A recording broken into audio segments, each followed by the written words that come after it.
پر اطمینان جب انسان کو ہو جاتا، میرا رب اللہ ہے، ربی اللہ، انسان کے لیے نہ کوئی کھٹکا، نہ کوئی خطرہ، نہ کوئی خوف، نہ کوئی حزن۔ جو کچھ ہو رہا ہے کس کے اذن سے ہو رہا ہے؟ اللہ کے اذن سے۔ اللہ کے اذن کے بغیر پتہ تک نہیں ہلتا۔ یہ کوئی اندھا بہرا مادہ نہیں ہے جس سے مجھے کوئی خوف ہو۔ اندھا بھینسا چلا آ رہا ہو اس سے تو ڈرنے کا ہر انسان کو ڈرنا چاہیے، نہ معلوم کس کو ٹکر مار دے۔ لیکن نہیں، اس کائنات کو چلانے والا ایک سمیع و بصیر خدا ہے، وہ جو میرا دوست ہے، میرا ولی ہے۔ اللہ ولی الذین آمنوا یخرجہم من الظلمات الی النور۔ اللہ اہل ایمان کا ولی ہے، ساتھی ہے، پشت پناہ ہے، مددگار ہے، حمایتی ہے۔ بتائیے جسے یقین ہو جائے کہ اللہ میرا مددگار، اللہ میرا محافظ، اللہ میرا پشت پناہ، اللہ میرا حمایتی، اس کے لیے کوئی خوف ہوگا؟ اس سے کوئی ڈر ہوگا؟ میں مثال دیا کرتا ہوں ایک بہت سادہ، پنجاب کے دیہات کی۔ وہ بڑا چودھری ہے اور کوئی غریب کسان ہے۔ اس غریب کسان کے جانوروں کو ہر وقت اندیشہ ہوگا چوری کا، کوئی میری بھینس کھول کر نہ لے جائے، کوئی میرا بیل کھول کر نہ لے جائے۔ لیکن جس کے بارے میں یہ سب کو معلوم ہو کہ وہ جو بڑا چودھری ہے وہ اس کا دوست ہے، اس کی بچیا کو کوئی خوف ہوگا؟ اس کی بھینس پر کوئی ہاتھ ڈالے گا؟ اسے کوئی اندیشہ ہوگا؟ نہیں۔ کیوں؟ کہ وہ بڑا چودھری، بڑا اس کا یہاں کا سردار، جاگیردار، سب کو معلوم ہے وہ میرا دوست ہے، کوئی میرے خلاف اقدام نہیں کر سکتا۔ اس دنیا میں یہ چھوٹی سی بات اگر آپ کے دلی اطمینان اور سکون کا باعث بن سکتی ہے تو ذرا تصور کیجئے۔ میں لفظ تصور استعمال کروں گا صرف اس لیے کہ اس کا ہم جس کو کہتے ہیں ادراک اور شعور کر نہیں سکتے، اگر کے ساتھ کر سکتے۔ اگر یقین ہو کہ اللہ میرا مددگار اور یقین ہو کہ اللہ ہر آن میرے ساتھ ہے، پھر کوئی خوف؟ کس کا خوف؟ کوئی شے اللہ سے بالا تر ہے؟ کوئی قوت اس سے زیادہ طاقتور ہے؟ کوئی اس کے ارادے کو بدلنے والا ہے؟ کوئی اس کی مشیت کے آڑے آنے والا ہے؟ یہی بات ہے جو حضور نے فرمائی۔ یہ ایمان کا حاصل ہے لب لباب، کہ دیکھو اچھی طرح اس بات کو ذہن نشین کر لو، اگر تمام انسان مل کر تمہیں کوئی نقصان پہنچانا چاہے نہیں پہنچا سکتے، مگر جو کچھ اللہ نے لکھ دیا ہو، اور تمام انسان مل کر تمہیں کوئی نفع پہنچانا چاہے نہیں پہنچا سکتے، مگر وہ شے جو اللہ نے طے کر دی۔ آپ پھر میں کہوں گا ذرا طاری کیجئے، اسے فرض کیجئے، اسے سوچئے۔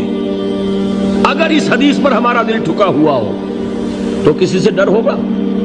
یہ مجھے نقصان نہ پہنچا دے، یہ میری رپورٹ خراب نہ کر دے، یہ میری انکریمنٹ نہ رکوا دے، یہ میرا یہ نہ بگاڑ دے، یہ میرے یہ نقصان نہ پہنچا دے۔ اس کا ڈر، اس کا ڈر، اس کا خوف، اس کی خوشامد، اس کے لیے جا کر طرح طرح سے اپنی عزت نفس کو ذلیل کروانا اس کے سامنے، یہ سب کچھ کیوں کرتا ہے انسان؟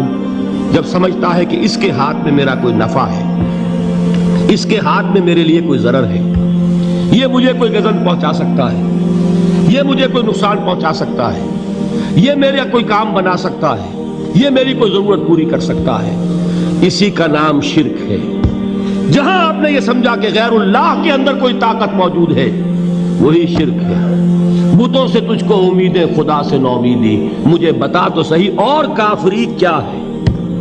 شرک تو یہ ہے جس پر بھی تمہیں یہ خیال ہے، کلمہ ہے یہ کلمہ سوم، لا حول ولا قوت الا باللہ۔ ذرا اس پر دل کو کبھی اگر آپ تصور کریں، پھر فرض کریں، دل ٹھک جائے اس پر، کوئی طاقت نہیں۔ یہی بات تھی جو شیخ عبد القادر جیلانی رحمۃ اللہ علیہ نے اپنی وصیت میں اپنے بچے سے کہی۔ 11ویں دینے والے ہیں، لیکن حضرت شیخ عبد القادر جیلانی کی وصیت اور تعلیمات کو کتنے لوگ ہیں کہ جانتے ہو؟ یہ جن مقامات تک پہنچے ہیں وہ کس چیز کی بدولت پہنچے ہیں؟ انہوں نے جو پیغام دیا وہ کیا تھا؟ اے میرے بچے، جس طریقے سے قرآن مجید میں حضرت لقمان کی نصیحتیں جو ہے نقل کر دی گئی ہیں، میں یہ عرض کروں گا بالفرض اگر قرآن حضرت عبد القادر جیلانی کے بعد نازل ہوا ہوتا تو شیخ عبد القادر کی یہ نصیحتیں بھی قرآن میں درج ہوتی. اتنی اونچی نصیحتیں ہیں. اے میرے بچے، اس حقیقت کو ذہن نشین کر لے، لا فاعل فی الحقیقت ولا مؤثر الا اللہ. اس کائنات میں نہ کوئی فاعل حقیقی ہے نہ مؤثر حقیقی ہے سوائے اللہ کے. کسی شے میں کوئی تاثیر نہیں اگر اللہ نہ چاہے. آگ جلا نہیں سکتی اگر اللہ نہ چاہے. پانی ڈبو نہیں سکتا اگر اللہ نہ چاہے. زہر ہلاک نہیں کر سکتا اگر اللہ نہ چاہے. کوئی چیز فائدہ نہیں پہنچا سکتی اگر اللہ نہ چاہے. تو در در پہ کیوں سر جھکاتے ہو؟ در در پر کیوں جبیں سائی کرتے ہو؟ سب کے سامنے کیوں ہاتھ پھیلاتے ہو؟ ایک اللہ سے مانگو.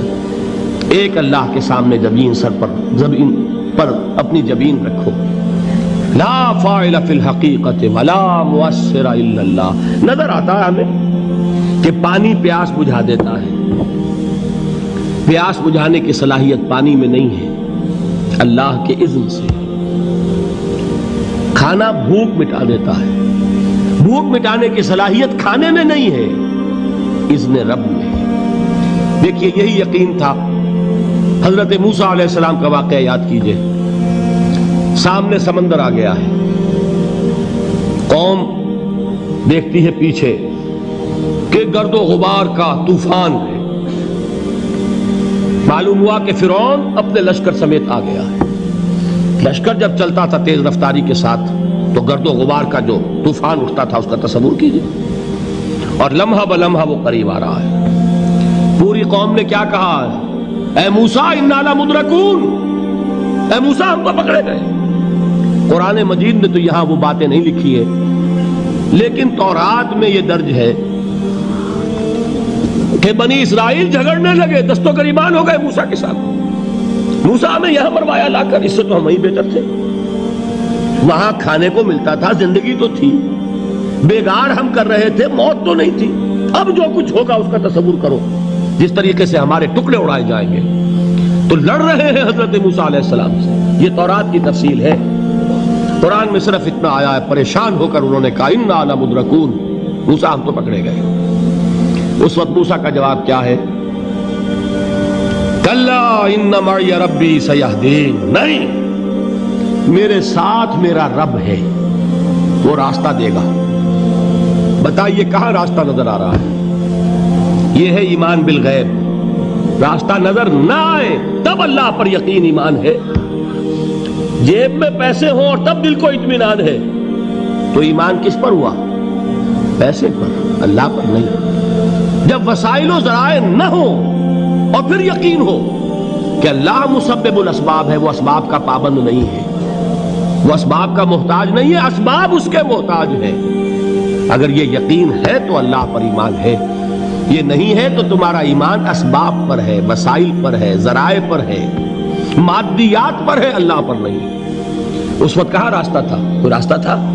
سمندر ہے اور ادھر سے لشکر آ گیا ہے. کلا ان معی ربی سیہدین. اب دیکھیے ایمان کہہ دینا آسان ہے، ہوا معکم اینما کنتم. جہاں کہیں بھی تم ہوتے ہو اللہ تمہارے ساتھ ہوتا ہے. لیکن اس کا یقین قائم ہو جائے تو زمین و آسمان کا فرق واقع ہو جائے.